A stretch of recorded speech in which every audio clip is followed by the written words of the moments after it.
পশ্চিমবঙ্গে পালাবদলের হাওয়া, অন্তত ট্রেন্ড তাই বলছে। এখন অবধি প্রায় 50% ভোট গণনা হয়েছে, তাতে বড় ব্যবধানে এগিয়ে বিজেপি। এবারে নির্বাচন যে নানা কারণে অভূতপূর্ব ছিল, আমরা সে কথা বলেছিলাম, তার ফলাফলও অভূতপূর্বই হলো। কেন অভূতপূর্ব তা নিয়ে বিস্তারিত বিশ্লেষণ সম্পূর্ণ ফলাফল হাতে না এলে করা যাবে না। আপাতত যেটুকু মনে হচ্ছে সেটুকু বলি। আপাতত ভারতীয় জনতা পার্টি এখন অবধি মোট ভোটের 45%-এর বেশি ভোট পেয়েছে। মুসলিম ভোট যদি বিজেপিতে বিশেষ না গিয়ে থাকে, তবে ধরে নিতে হবে প্রদত্ত হিন্দু ভোটের 65% পেয়েছে গেরুয়া শিবির। কম বেশি 92% হিন্দু ভোট দিয়েছিলেন এই নির্বাচনে। ফলে বিজেপির প্রাপ্ত ভোট পশ্চিমবঙ্গের মোট হিন্দু জনসংখ্যার 60%-এর কাছাকাছি। পশ্চিমবঙ্গের নির্বাচনের ইতিহাসে এই পরিমাণে হিন্দু ভোট কোনো একটি নির্দিষ্ট পার্টির পক্ষে যায়নি কখনোই। এমনকি সারা ভারতেও এমন ঘটনা বিরল। তাহলে কি এই ফলাফল একেবারেই হিন্দুত্বের জয়গাথা? এসআইআর এর শুরু থেকে বিজেপি নেতারা বলছিলেন এসআইআর এর উদ্দেশ্য ঘুষপেটিয়া চিহ্নিত করে দেশ থেকে তাড়ানো। তাহলে কি এই ভোট এসআইআর এর পক্ষেও? যে সমস্ত হিন্দুদের নাম বাদ পড়লো এসআইআর এ, তার কোনো প্রভাব পড়লো না?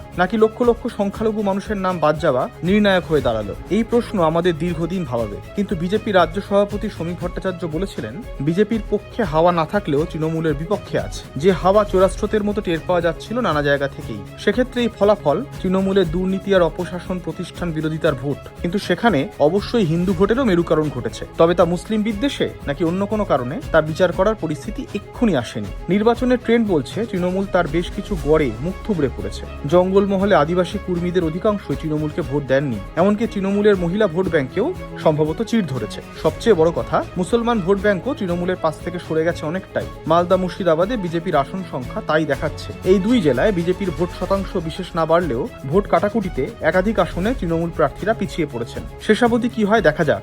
অত্যন্ত ধীর গতিতে ভোট গণনা চলছে। বেশ কিছু ক্ষেত্রে স্বচ্ছতার অভাব নিয়েও অভিযোগ করছেন বিরোধীরা। কিন্তু এবারে নজিরবিহীন সংখ্যায় ভোট দিয়েছিলেন মানুষ। তার আগে এসআইআর এ বাদ গেছিল 91 লক্ষ মানুষের নাম, তাও নজিরবিহীন। প্রায় 1.5 কোটি মানুষকে হিয়ারিং এ ডাকা হয়েছিল, বলতে দ্বিধা নেই নজিরবিহীন সেটাও। এই সবকিছুর পরে যে ফলাফল আসছে তাও কিন্তু চমকপ্রদই। নতুন সরকার গঠনের পর বাংলার ভবিষ্যৎ কোন দিকে এগোয়, আপাতত তারই অপেক্ষা।